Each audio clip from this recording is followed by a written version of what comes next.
এবার service road এর left side আমার, এই দেখুন অ্যাকচুয়াল নিয়ম হচ্ছে এটা, এর লেফট সাইড হচ্ছে এটা, কিন্তু আমরা অনেক সময় ওই সাইড চেপে যাই, এটা ভুল।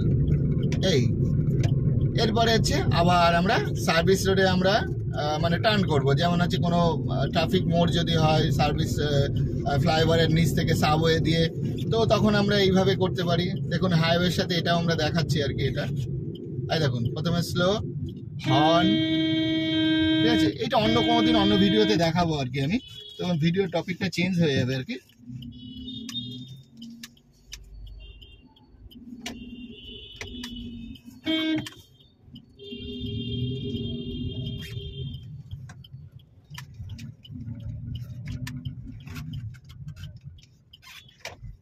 দেখুন হাইওয়েতে এরকম মোটামুটি যদি ভিড় হয় হাইওয়েতে, তখন কিন্তু আপনার নিয়ম তো থাকবে, নিয়মের সাথে সাথে আপনাকে একটু চেঞ্জিংও করতে হবে আপনাকে, ঠিক আছে। এই যেমন আমরা যখন 5th গিয়ারে যাচ্ছি, ঠিক আছে, এবার সবাই যে ঠিক চালাবে এরকম কিন্তু ব্যাপার নেই, ঠিক আছে। আর আপনাকে সবসময় ছন্দ রাখতে হবে, ধরেন আপনার মিডিল মিরর, লেফট রাইট সব সময় দেখতে হবে যে কে, আর লেন কিন্তু কোনো সময় চেঞ্জ করা যায়। দেখুন আমার লেনের মধ্যে ঢুকে যাচ্ছে, আমি আলতু করে একটা ওকে ইন্টিমেশন দিয়ে এলাম হর্ন দিয়ে, আর আমি যাচ্ছি কিন্তু সেই মিডিল দিয়ে, আমার মিডিলের রাস্তা খোলা রয়েছে। এবার কেউ যদি আমাকে ওভারটেক করতে চায়, যেমন বাইকগুলো দেখুন ওরা স্পিডে চালাচ্ছে, ওই যে রাইট সাইডে চলে গেল বাস সাইড দিয়ে চলে যাবে, হিসাবটা এরকম রাখতে হবে।